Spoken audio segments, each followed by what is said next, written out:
জয় শ্রীরাম। কৃত্তিবাসী রামায়ণ থেকে হনুমানের বক্ষ বিদারণ ও অস্থি মধ্যে রাম নাম প্রদর্শন। হাসিতে হাসিতে হনু হার লয়ে হাতে, ছিন্ন ভিন্ন করে হার চিবাইয়া দাঁতে।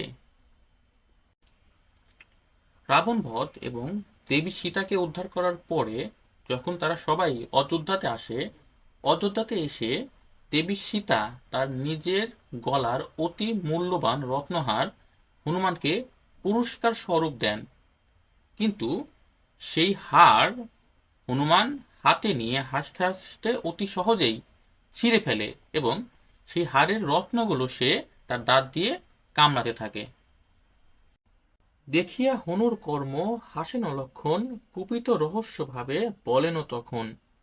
লক্ষণও বলেন, প্রভু করি নিবেদন, মারতির গলে হার দিলে কি কারণ? সহজে বানর গণ্য পশুর মিশালে, রত্নহার দিলে কেন বানরের গলে? লক্ষণ হনুমানের এই অদ্ভুত কাণ্ড দেখে শ্রীরামকে বললেন যে হনুমান হচ্ছে পশুদের মধ্যে বানর জাতি, সে এই রত্নহারের মূল্য কি বুঝবে? তাই আপনি কেন তাকে এই মহামূল্যবান রত্নহার দিতে দিলেন? শ্রীরাম বলেন, শুনো প্রাণের লক্ষণ, কি হেতু ছিঁড়িল হার পবন নন্দন? ইহার বৃত্তান্ত হনুমান ভালো জানে, জিজ্ঞাসহ হনুমানে সভা বিদ্যমানে।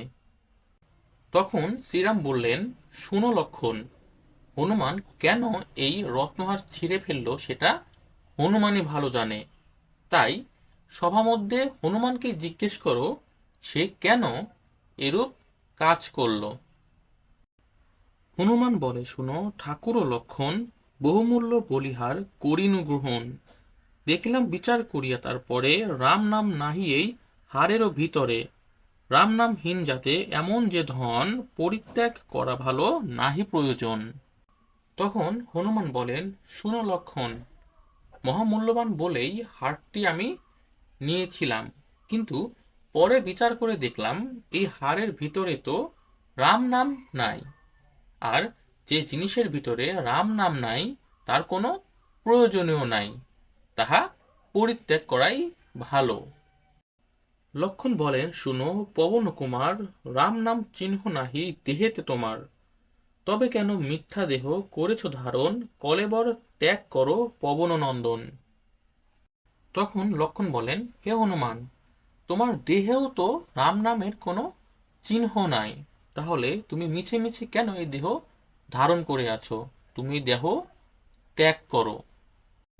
এতেক শুনিয়া তবে পবন কুমার, নখে চিরি কলেবর করিল বিদার। সভা মধ্যে দেখাইল বিদারিয়া বক্ষ, অস্থিময় রাম নাম লেখা লক্ষ লক্ষ।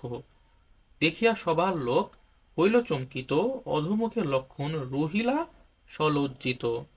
লক্ষণ বলেন, শুনো বীর হনুমান, শ্রীরামের ভক্ত নাহি তোমারও সমান।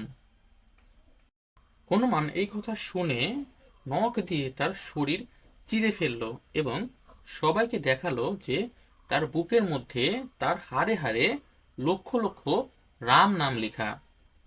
হনুমানের এই কাণ্ড দেখে সবাই চমকে উঠল এবং লক্ষণও খুবই লজ্জা পেল।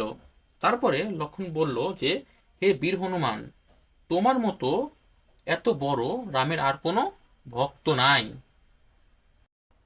রাম জানে তোমারে, শ্রীরামে জানো তুমি, তোমার মহিমা সীমা কি জানিব আমি। হনুমান বলে, আমি বনেরও বানর, রামের দাসানুদাস, তোমারও নফর। হনুমানের কথা শুনি শ্রীরামেরও হাস, লঙ্কাকাণ্ডে গাইল পণ্ডিত কৃত্তিবাস। এবং লক্ষণ আরো বললেন যে, তুমি শ্রীরামকে জানো এবং শ্রীরাম তোমাকে জানে, তোমার এত মহিমা আমি কিভাবে জানবো?